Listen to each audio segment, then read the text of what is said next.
Welcome to lesson 68 of Wednesdays with EWAT.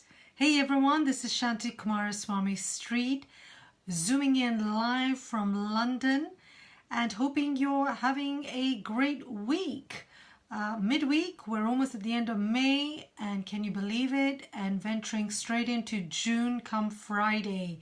So as you're coming in, do let me know who you are. Just give me a wave, say hi, say good afternoon, whatever, evening. Keiko, you are here. That is so wonderful. And well done you in the challenge for this month. Hi, Susan. Thanks so much for watching and zooming in. And these are my star challenge participants who took over the Coca-Cola crisis and took the challenge and did it. Gabi, lovely to see you here. Hello, thank you so much for watching. It's always great to be back. And I know it's only been a week, sorry, but I just thought I'd say that's good to be back and all that sort of thing. So, hi Gabi, hi Romania. Whereabouts are you in Romania, Gabi? Are you in Bucharest or somewhere else? I think you are. Maybe, are you from Yazi? Not sure actually, because I thought I maybe looked at your profile, but hey, do let us know. So what are we talking about this last Wednesday in May? Wave back. Hi, Susan. Let me just refresh the page here so that I can see, but I can't see. Why am I? Oh yeah, because technology, Facebook. There I am. I can see myself on the screen. It's a bit sort of off-putting, I think, a bit. Anyway, first of all, I want to say to my EWAT clubbers, thank you so much for being so concerned about me yesterday. Hi, Gabriela. Lovely to see you. Yes, it was my complete meltdown day yesterday, which was really weird. But to be honest, I've had this for many years. I sort of kind of push myself, and then I get up one morning and I am completely shattered. I can't move, I have no energy, I cannot function. And more than anything, it's functioning mentally. I just do not have the scope to function. Now, I don't know whether, I'm sure all of you are, you have the similar things. I don't know about what you're like, but when it comes to the weekend, and you'd have thought that after a long weekend, I would have been fully recharged with my batteries and ready to go. Unfortunately, when the weekends come, I tend to want to squeeze as much as I possibly can into the weekend. So normally it's 2 days, right? But this time we had 3. So I had gardening I wanted to do. I wanted to catch up on some reading. I had to catch up with housework. And there's a lot of stuff going on. And at the same time, and I'm sure you're the same as me, the brain cells just keep ticking, because you're constantly thinking of everything that you want to do, do, read, absorb, consume, that I think I got to the end of Monday night thinking, okay, this is great. I'm going to be all ready. I was productively ready for the following day. And then it just all came to a grinding halt. And so it got me thinking, if I'm like that, this could also perhaps be yourselves, because sometimes I get very overwhelmed by the amount of information we have. We were talking about this briefly yesterday in the post I shared with you, and where I created the poll for you, where we have this situation where we just have so much at our fingertips, don't we? We have the internet, we have our phones, we have our laptops. We're constantly bombarded by information. We have access to information at our fingertips, and we can just constantly look at it. We sign up for this blog post, we sign up for that, we join this Facebook group, we join a LinkedIn group, we're on Instagram, we're on Pinterest, we have social media, we have and then we have our inbox, right? So we have this professional side, our working life, and our personal life. And I don't know whether this is something to do gender specific, so whether it's to do with women. Women tend to want to do so much more than men. And I'm not generalizing, I'm just sort of looking at it from the experiences I have, the examples I have of males in my family, and they don't seem to worry if they just can't get everything done in a day or in 2 days or in a week. It doesn't bother them as much, whereas it seems to bother women more. And it certainly bothers me, so I have this long to-do list, and if I don't get to finish it all, then I start panicking. Or not panicking, no, panicking is the wrong word. I start getting anxious. Now, I've been telling you a lot, about, having to let things go. Some things just, we can't do everything. We can't always keep those balls juggling in the air. We have to drop some. But it doesn't stop our anxiety, our feelings of anxiety that when we do that. And I've been reading, and if you haven't discovered this, Brené Brown, and I think some of you do follow her, and she's wonderful. So I started reading her book, Daring Greatly. And, just talking about what makes us feel inadequate and not up to the standards that we set ourselves, whether it's in our professional life, in our personal lives. And both men and women have this. But, and looking at women, for example, we have this idea that we need to be perfect at everything. We need to be able to, keep house perfectly, be able to do our jobs really well, parent perfectly. We have to be these perfect parents, perfect wives or girlfriends, mothers. We have to, if we're going to invite people, we have to be this perfect hostess, the perfect cook. And in some societies, it's worse than others, and there's a lot of pressure on us, and we're supposed to look thin, we're supposed to look good at every moment, because if we don't, we feel that we're going to be judged for everything. So there's a huge amount of pressure that we put on ourselves. Men have similar issues, not necessarily to do with body image as much as women, but we have that. So I've been reading a lot about this stuff because it does resonate with all of us, although we all try to think, we set ourselves certain standards, and then it becomes, I think it just is a lot of pressure on ourselves day in, day out. And that's why, so you've got so much out there about mindfulness, letting go, learning to accept ourselves and all that. But it's really hard to do, right? I mean, you read this stuff and you think, yeah, I know. So what I'm trying to say is that yesterday when I had this sort of moment, and I just thought, I thought to myself, and the reason why I wanted to share it with you is because I thought, well, hold on.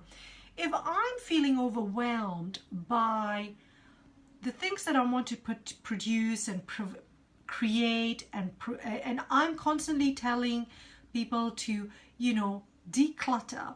Now I'm thinking maybe I'm just putting out too much, and maybe it becomes an overwhelm. It becomes too overwhelming. And that is the reason why I wanted to create the poll, because I wanted you to tell me whether what I produced and what I'm sharing with you is too much. Now, some of you have shared, Susan, you said some lovely things, Kate, and I know that Gabriela has just said, lovely things, you love my post, you like what I share, and I thank you for it.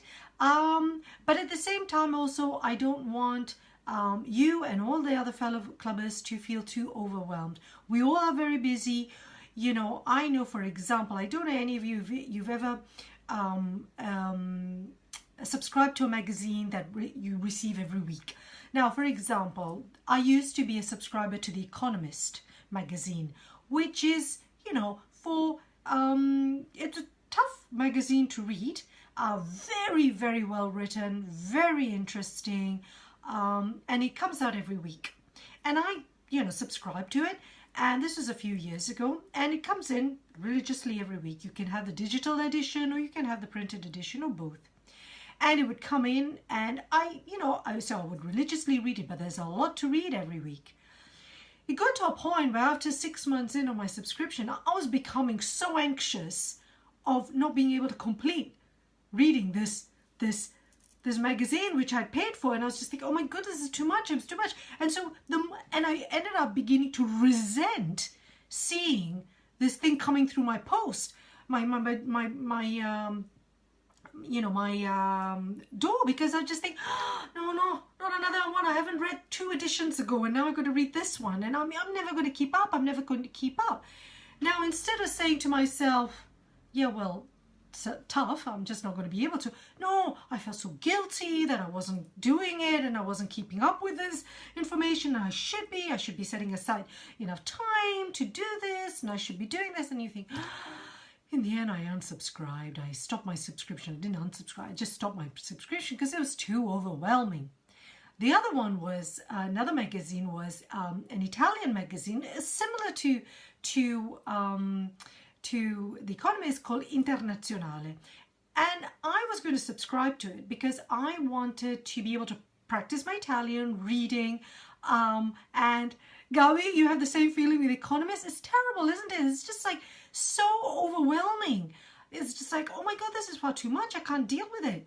And also because the English that is in The Economist is very good English. In fact, they have a style guide of writing. But for even a proficient and native speaker of English, it is hard work. They use a lot of, not just jargon, but a lot of language that, very well written, but a lot. And it's not easy to read. And if you want to, get your money's worth, as we would say, then you have to be reading this. But I would spend the entire week just reading The Economist. And the next thing I know, the next edition's coming. And you think, oh my goodness, give me a break. Can I not just take a few days before I have to read the next one? So now what I've done is instead I've subscribed to The Week. The Week is then just a summary of British and international news. And they come in very short articles. Comes in every week, very manageable, bite-sized chunks, gives me an overview of what's been happening around the world, and that just feels good. In fact, I don't read it all sometimes. Sometimes I zone in on certain areas that interest me, particularly in the arts and culture section, the business section. But that's fine. And I think, oh, I feel better now. And it's all about thinking, oh, this is manageable. I can handle this, because what happens is you see this overwhelm, whilst people say, oh, don't worry about it. Trouble is, we do worry about it because we feel guilty that we're not keeping up with all this information that's coming in.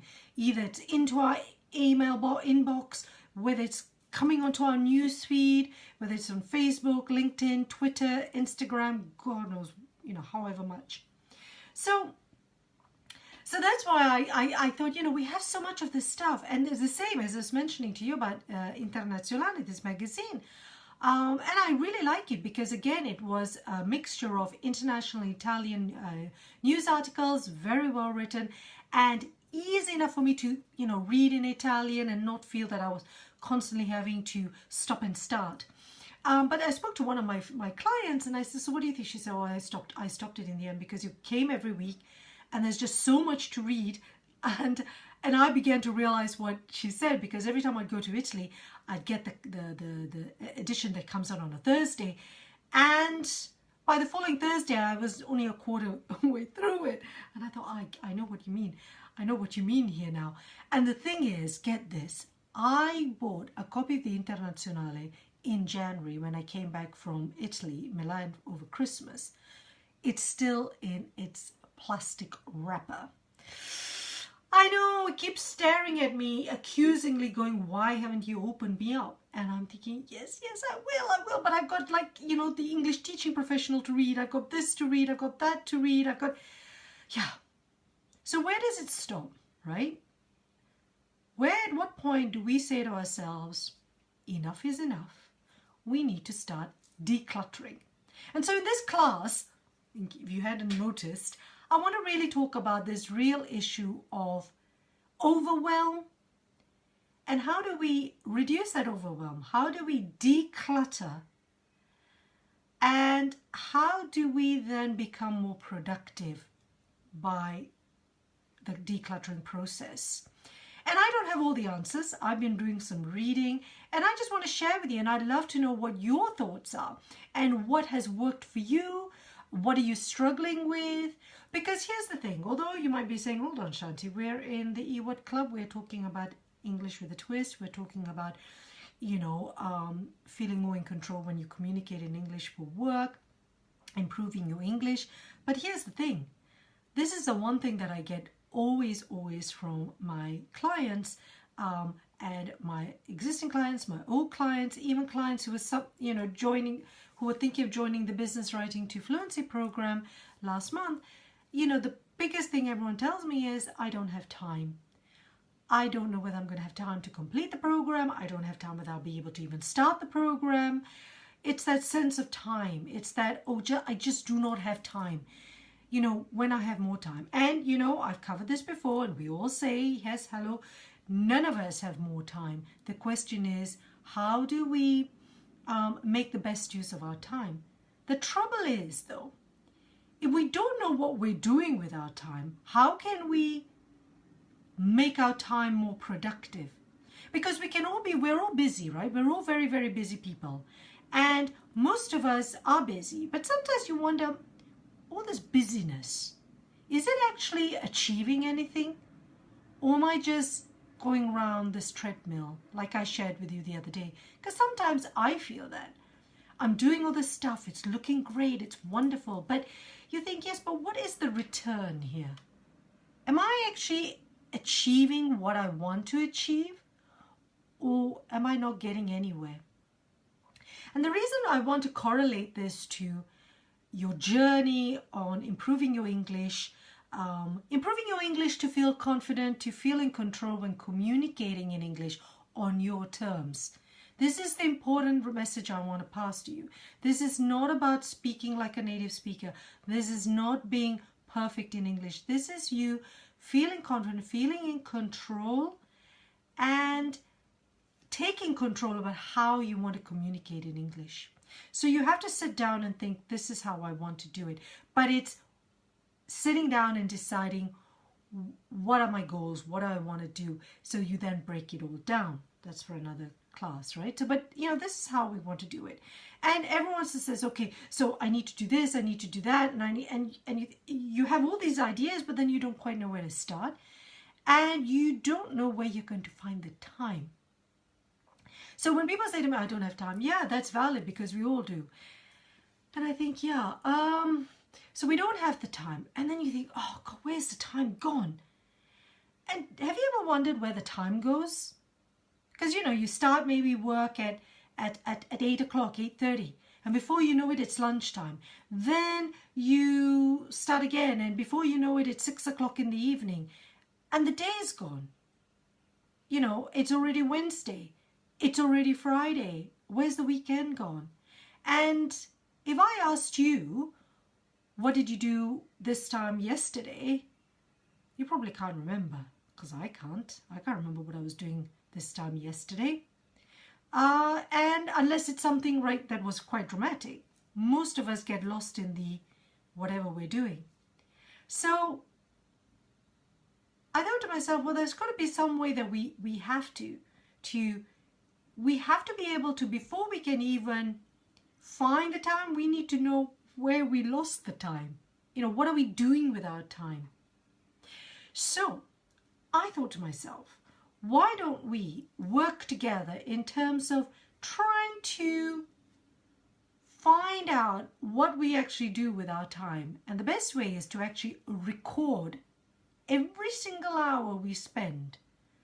Not forever, but let's work on something like taking 2 weeks, over the next 2 weeks, setting up an activity log and logging everything we do every hour for the next 2 weeks. Okay, not whilst you're sleeping. You can start, went to sleep at this time, woke up at that time, but everything else in between. Now, this is an idea that I got from a man I've been following for a long time, and I think I've shared also some of his quotes, a guy called Darius Furu. He's written a book on, he calls it from procrastinate hero to procrastinate zero. He really focuses on productivity, how to lead a productive life. A productive life, he says, is not this busyness that we all like to do, doing 100 activities. A productive life is doing something that actually will yield results. And being productive doesn't mean doing more things. It could actually be doing fewer things, but just more productively.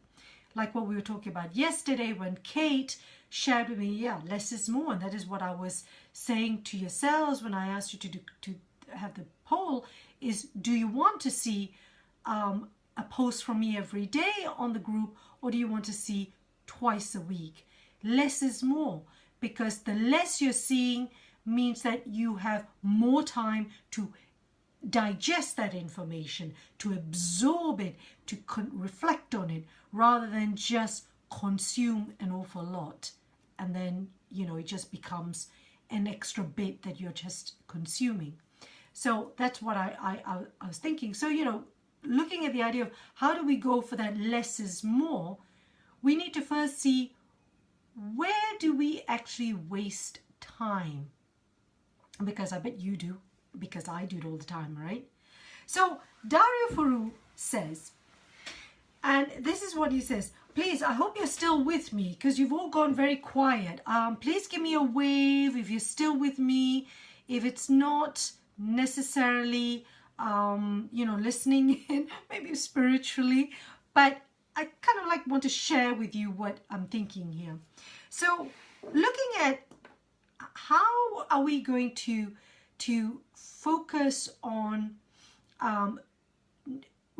finding that time either for yourself or to work on your program, that English program, or to work on your English, or to get yourself, practicing your English, or whatever it is that is important to you, right? But because, of course, we're here, let's say, you want to work on that next coaching program. You want to be able to find time to do some coaching, get some coaching. You really would want someone to mentor you, or you want to sign up to that program, or you're just worried that you might not have time, or you want to be able to have time to start a journaling habit in English, sometime. Now, some of you have been fantastic here in the EWAT group, in the EWAT club, because you've taken on board the challenges I've offered in just a few short months.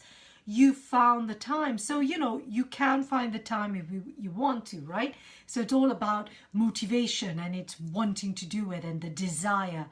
So we all do that. And if it's important to you, we'll find the time, right? But even if it's important to us, because here it is, I know that, right? We all know that. If it's important to us, we'll find the time. Yeah, it is important to me, but I still don't find the time.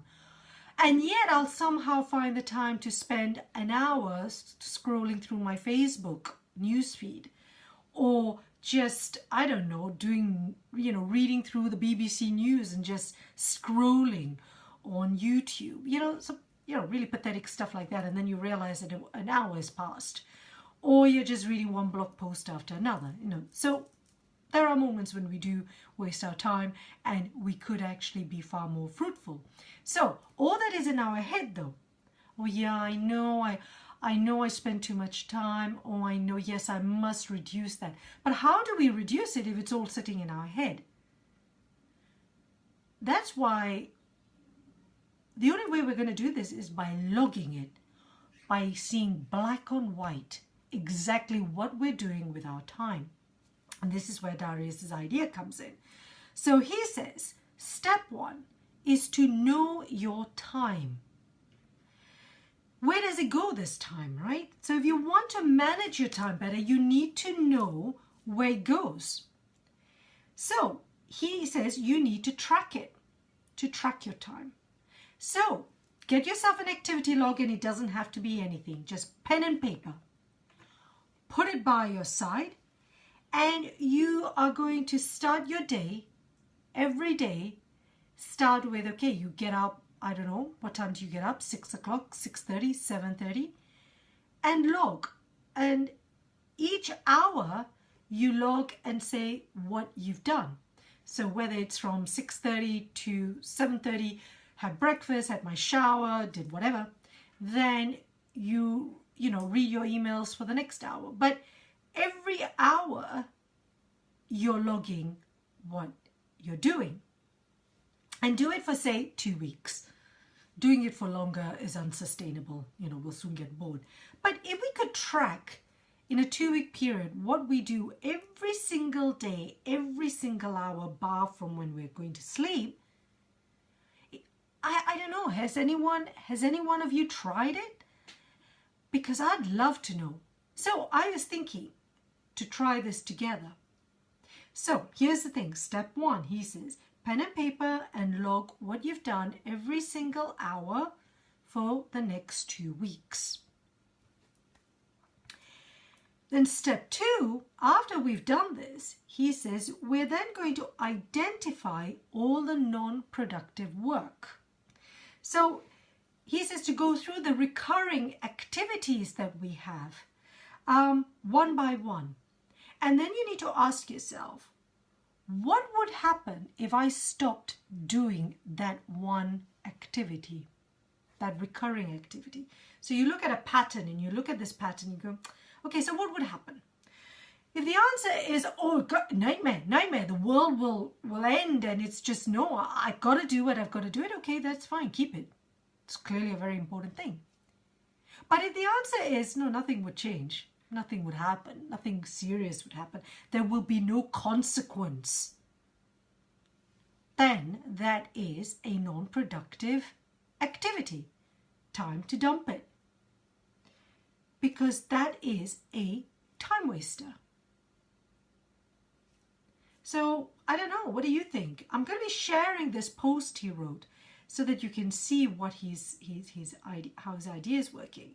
So we write in, look at all these recurring activities, right? So I, for example, often I'll get up first thing and start scrolling through my Facebook newsfeed. I know, we all do it, right? Now, if I was to log that, and when we do it in our minds, it's not so a problem. But we start logging it, and then say maybe in 2 hours' time, I do the same thing. And I log how long I do that for. Maybe it's 20 minutes, maybe it's 30 minutes. If I actively log that, and then after 2 weeks, it will be really fascinating to see what areas, what I've done. But the most important thing here is, for me, is his step 2, which is asking you the question, what would happen if you stop doing that? What would the consequence be? Now, if it's something important to you, like maybe just sitting and daydreaming, you're looking out of the window, you're looking into the garden, you're reflecting, and you ended up spending 30 minutes on it. But for you, that's beneficial. That's important. Then no, you're going to keep that. That's important for you. But if your consequence is really nothing, if you stopped, it's not going to change your life, it's not going to add to anything, then okay, maybe we can dump it. Or maybe we can reduce the number of times we do it in a day, in a week. So I'm curious, and I think I'm going to try this, and I don't know if any of you are you in? Do you think this could be something that we could try? Because I'm really curious. I want to see how much time I waste. Because it's no point me telling everyone, oh, you can find the time, we have to create habits, we have to create routines. If we actually don't analyze where we spend our time first. Because until we know that, unless we're aware of what we do, how can we eliminate it? How can we add to it? How can we subtract it? Whatever we're doing. So, what do you think? Anyone want to share with me? Do you think this would be a good challenge to take on? Maybe for the month of June? Let me know, okay? Please give me a thumbs up. But I'll be sharing more with you because I'd like to try it. And I'd love you to share and try together. Because together we can sort of say, maybe there are patterns that we all share. And they think, crumbs, really? Wow. And then sharing is also helping and empowering each other. And then, of course, the final point he says is, as soon as you've identified these time wasters, or what I would call time sinks, because your time just sinks into this activity, then eliminate it. But of course, eliminate it if it has no importance, no value to the goals you're trying to achieve, to what you're trying to do in your life. Then yeah, let's just drop it, right? I mean, sometimes it's good to check Facebook, and sometimes, but it's to what purpose? So I'm just wondering, I'd love to do that together. So let me know if you're in, and we could do this together. And maybe I could create a little log or something that you can then just print off, and we can all do this together, or you can just keep it together. But it has to be pen and paper. Pen and paper means you can take it around with you constantly. And so then it works. I'm going to start doing it, and I'd love to know what you're doing. The next point I wanted to share with you is decluttering. This whole thing about overwhelm means also that we need to declutter. We need to reduce what, I don't know about you. Do you ever do spring cleaning? Do you ever once a year, twice a year, go through your wardrobe and declutter some of your clothes or shoes? Some people are hoarders. Yeah, so some people just love to keep everything. The trouble is, if we keep everything, after a while, you just think, well, I have always had the philosophy that if I haven't missed an item in a year, I obviously don't need that item. It can go. So especially for clothes, I'll do that. Books a bit more different because I think I might just want it. But clothes and stuff, and so you just think, and I have moved a number of times over the years, so it's been a great opportunity to declutter. But how do we declutter our minds? And here's the thing, we do need to unclog. As we say, we talk about this overwhelm, and how I was feeling yesterday was I just had so much in my mind, but I don't give myself the time to declutter and remove the stuff that I don't want to hear.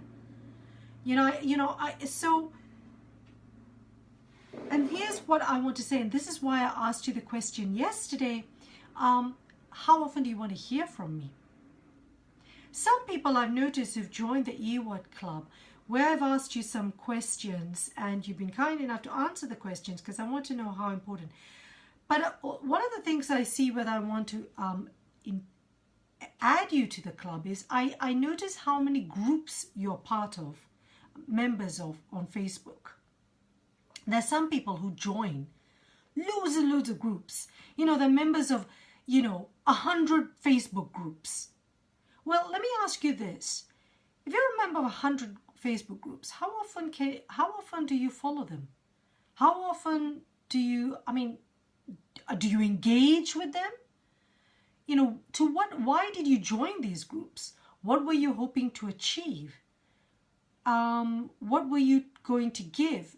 Because one of the important things I'm going to develop more and more in this EWAT club is, if you want to improve your English, if you want to become a better communicator in English, if you want to communicate and feel in control when you're communicating in English, the only way you're going to do that, and the only way we learn, is by engaging and by giving. Not just receiving, but by giving. Now, I get it. We're all busy.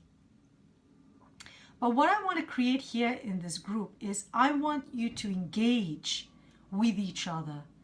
And by engaging, I mean sharing your ideas, sharing your thoughts, sharing a moment of failure, sharing a moment of success, what worked for you, what didn't work for you.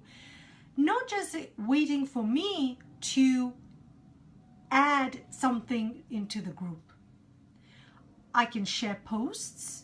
That's wonderful. And a lot of you started saying you'd like to see 1 to twice a week. That's great. So maybe posting every day. You don't need every day from me. Once or twice, maybe 3 times, great. But what I also want to see is for yourselves to engage. Because the more you engage in the conversation, the more you give to a community, the more you get. You get so much more when you give than when you're just sitting and receiving. It works the same with, for example, myself. As an online teacher, as an online teacherpreneur, I, everywhere I read, they always say, as an entrepreneur, you need to give more than you're going to receive. Yeah, I mean, I give my content, I share my thoughts, I share my knowledge, I share my expertise, and I'm very, very happy doing that because I get a lot out of giving. Now, then, of course, I don't do this all just for charity. This is my business. So, of course, then I will share with you my paid programs, my coaching programs. But I want you to feel comfortable first in getting to know me, trusting my expertise, I want also my message to resonate with you. So I develop that. So I share my content, I share my thoughts, my ideas with you. But the same goes for yourselves. The more you put into your learning, into engaging in a community, the more you're going to get out of it. So my question goes back to, if you're a member of 100 Facebook groups, how on earth are you going to be able to engage with them in any meaningful way that is going to be good for you, that's going to help you develop as a person professionally, make you feel confident in English, just, become a productive person? Because it's not enough to just consume information. You need to reproduce that information. Some of you have done that amazingly by joining the challenges that I've put here. Thank you so much. And that's wonderful. But you don't have to just participate in challenges. Engaging can also be asking questions in the group. Sharing what worked for you, what didn't work. Asking questions to each other, sharing your different cultures, because that's where then you find that you share so much more than you think, than you thought. Luba, recently, one of our new fellow clubbers, who's a teacher, she said, it's amazing, this club, which is a very small club, and I want it to be that way. We have such a diverse culture here, whether it's corporate cultures, whether it's cultures, different nationalities. So you have so much to share, so much to give each other. And that's what I want you to do. But if you're going to be a member of 100 groups and you're going to keep getting posts, notifications of all these 100 groups, how are you going to keep up? How are you going to stay on top of all that information? This is what I'd like you to do. You need to declutter. If you want to improve, if you want to become a better communicator, a more in control communicator in English, what I want you to look at all the number of Facebook groups, business English or English language Facebook groups that you are a member of. Look at them very carefully and decide, do the messages of each and every Facebook group, do they resonate with you? If they don't, remove them. You can still follow them, but leave them. If you decide that, for example, the EWAT club is not something that resonates with you, then, I'd be sorry for you to go, but you are number one. You are the most important person. So just leave that group. But look at all the other groups. Don't just join groups just to keep adding, I need to learn English, I need to improve my English, so I'm going to join every single thing. Don't do that. There's no strategy. You're not being strategic. You're going, I'm going to do this because it's going to help me. And I only need one business English group. I only need one creative writing group. I only need one, so I don't need 3 million. I don't need 100. They're not going to help me. They're just going to add to my confusion. They're going to add to my overwhelm. They're going to add to the work and to the time that I don't have.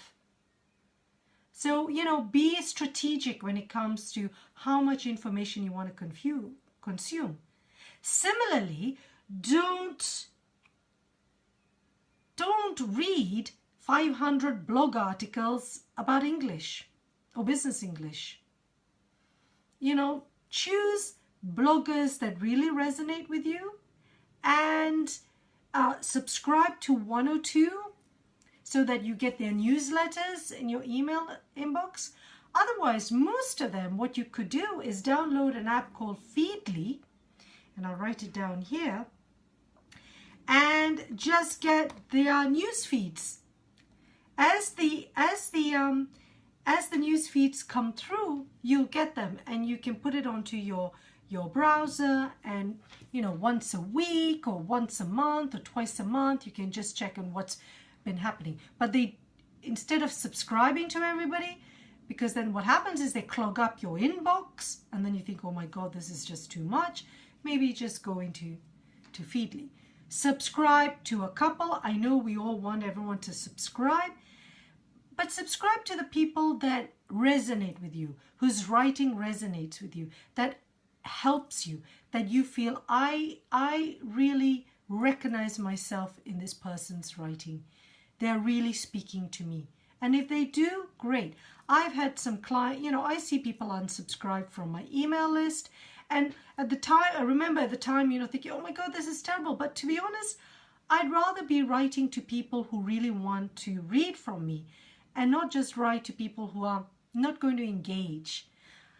A smaller number is better than just having, a huge number. So less is more. So do the same with you. If you've been receiving posts from people and you hardly ever open their posts, unsubscribe. In fact, I'm going to be doing that with my email list. I'm going to look back, and I bet you there'll be a big proportion, or maybe, sort of like 20% of my readers who haven't opened a single email I've sent them in 1 year. They subscribed, but they haven't opened. Why? Probably because they looked at it, thought, this is a great idea, I'm going to subscribe. But for no purpose. There's no strategy there. Why? Why did you want to subscribe? Think before you subscribe. If you're not sure, then just put them onto Feedly. Put their news feed. They'll send it. You'll still get their information, but it's not clogging your inbox. So there are real tools that you can just declutter the information. Be very strategic about your learning, about anything, even if it's food blogs, whatever blogs or whatever news articles you follow. Be strategic. Streamline it, declutter.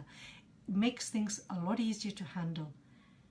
And then things become much more manageable for all of us. I'm going to do the same, I promise you. Scout's honor. I'm going to start looking. I started looking at my inbox. I started looking at my Dropbox. I started looking at a whole bunch of stuff. And I thought, this has got to go. This is not helping me. This is just making me feel that I'm going out of control. So this is what I wanted to tell you. This is why I shared with this in the poll. It wasn't to make you all feel bad about me. It was just to say, I want you to be strategic. And if it means that the EWAT Club or English with a Twist, my blog, is no longer something that helps you, that is in line with where you want to go, then fine. I'm be sorry, but I get it. I understand you. I respect you for that. Do the same, because we can't follow everything. We have to slim it all down.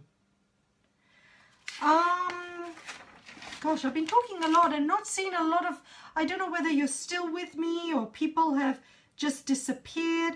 I know Gabi said that she had the same feeling with The Economist, so I'm really glad. Gabriela, you said yes. I think you thought maybe you'll join in this sort of having an activity log about time, and just concentrating, as I say, using Feedly and concentrating on that and sharing your thoughts in the community. I think it's by streamlining. Oh, Gabi, during the time I'm enjoying a lot of groups for exchanging information because I'm very interested about some topics. But day by day, because very frustrated, because I have the feeling that I'm running between a lot of information and I'm not retaining anything. So finally, I left some groups and maintain contact only with a few who really offer me a possibility to improve myself. Great, Gabi. Exactly. That's so, so good to know. So that's, yeah, so you've obviously, you came to that same realization. Keiko, great. I'm still with you. Thank you, Keiko.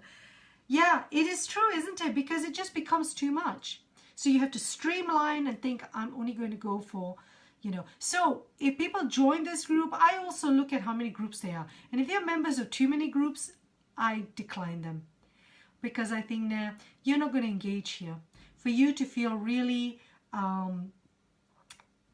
invested in this, you have to participate. And I'm not talking about challenges. Participate, engage, like, make little comments on things. And that's why I think if I write if I share 1 or 2 posts, maximum 3 in a week, that's more manageable, isn't it, Gabi? Do you think that would be more manageable? And you think, finally, I left some groups and maintain contact with only the few who really give me a possibility to improve myself. Great. Gabi, I know I invited you to join this group. And in fact, where I've invited people to join is because I know that you can actively participate and it can really help. So it's really as I say, being very strategic, and most of us are not strategic. We just don't do that. So this is the declutter. So I'd like you to try that, right? Go into your Instagram, go into your Facebook, look at all the groups you're following and thinking, well, do they really serve a purpose anymore? I'm going to do the same, folks. So let's do this together. And I'm going to unfollow or leave certain groups, unfollow pages, because again, all the pages eventually they don't turn up on your newsfeed. Remove them and just think, okay, this is just time wasting. I'm wasting too much time. Similarly with news items, choose one news item, news feed that you follow and just stick with that. Emails, subscribe to emails, subscribe to bloggers that you really like, that really resonate with you. But the rest of them, you can just put them on feedly.com. Just sign up. It's free to sign up, and it's a great way for you to do it. And then once a week or once every 2 months, just check on those posts. And then you think, but at least it's not clogging up your inbox. I've been reading some new posts. Okay, I will be sharing them with you. Some, links to how you can get more productive and how you can streamline things. But this is what I wanted to talk to you about today, was really how I wanted to end May, is how we can help each other declutter, how we can help each other also look at how do we spend our time. Yeah, so let's track our time, but really seriously do that over the next 2 weeks. Let's have an activity log. Let's look at every hour, what do we actually spend our time, rather than in our mind say, oh yes, I spend too much time on this. Do you really, or do you not? Maybe you're not. Maybe you don't. And then ask yourself, if I stop doing this, what would happen? And if nothing would happen, then it's not important. But if something would happen, then keep it. But at least we then have a snapshot of, we have an overview of, hey, this is our time. Susan's saying, personally, I'm a hoarder. I can't bear throwing things away, especially not books. But slowly I start to feel hemmed in with too much. Perhaps it's a fact of getting older. Interesting you say that. When I was younger, I used to keep every single book. I kept everything. But, I'd hate to have to get rid of stuff. But it became a necessity when I moved, when my husband and I met, and then we moved 2 households together. I then found that I did not have the space. We just literally did not have the storage. So it made me have to really think hard about what I had to do. So I had to declutter. And actually it was really therapeutic to do so. Some of it was painful, but I had to decide, right? But the problem we now have is, with physical things, yeah, it's difficult. But imagine digitally. Are you a digital hoarder? Because if you're a digital hoarder, we still have the same thing. Now, recently, I was looking at my Dropbox. I have Dropbox. And I also started using more Google Drive with my clients. And in fact, I moved more to Google Drive. But in Dropbox, I used to, everything if I saw anything interesting, I'd put it into Dropbox, I'd keep it there. Now, more recently, as I've been using it, I've realized that there is stuff there that I haven't looked at in 5 years. So the last time I looked at this stuff was in 2013. And I thought, seriously, you don't need this stuff, Shanti. You can get rid of it. You can dump this. Because you're never going to look at it. So I thought, oh my goodness. But what if? I'm thinking, but if I've not looked at it in 5 years, why am I going to need it now? And to be honest, and a lot of this stuff was, images I'd seen or posts I'd seen. I thought, I don't need this stuff. Get rid of it. Now, the thing is, now I need to dedicate some time to do it because it's just become terrible. So I'm going to have to tell myself, okay, you're going to batch a time, block some time out to just sit down and just clear this stuff. And I know I'm going to feel a whole lot better. But it's the same with this. This is stuff I need to scan. This is the stuff, not to do with work, this is to do with our personal stuff, my husband and I. Recently I was looking through our tax stuff and I was thinking, I need to scan this stuff because I can't have it sitting here in paper. So I'm going to start scanning. That requires time.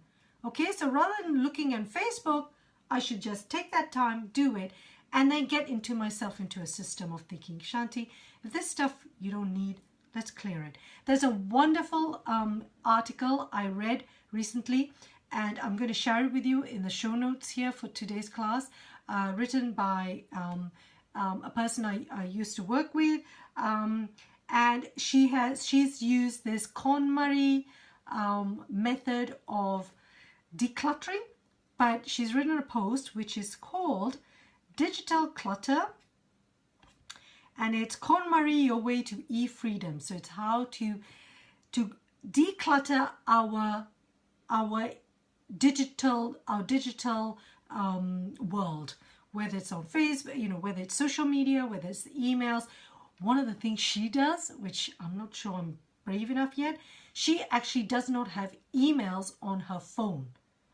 And I thought, whoa, really? And that she said, but it helps. She runs an online business. She has 3 businesses she has to run. She said, emails are for my desktop or my laptop. They're not on my phone.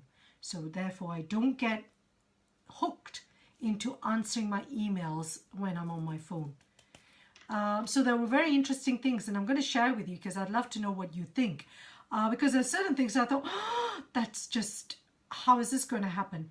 One of my fellow teachers, some of you may know, she actually doesn't have Facebook on her smartphone. She removed it. Now, and she said that was really scary, but she said, great, Facebook was for laptop. Now, some of you can't do that if you're working. So maybe Facebook is for your downtime. So that's different. So, people have different ways. But if Facebook is going to be a time waster for you because you end up doing that, which I do, but I do it for business purposes. But true, to be honest, I do that on my phone first thing in the morning. So what I really need to do is remove Facebook from my phone. So I'm not wasting time. So I get up, I'm productive, I get up, have a nice breakfast, maybe go for my run, do something that is actually going to help me, not just sit there and go, oh, well, I've just spent 20 minutes. Because I've noticed the moment I start going, I'm just going to flick through the newsfeed, 20 minutes go before I've even realized. So, great ways of thinking. But anyway, listen, I've taken far too much of your time. I've taken the allotted time. Hi, Saba. Lovely to see you here. And thank you so much for your very kind words yesterday. We've been talking about how to declutter, how to be strategic with our information, how we consume information, be strategic.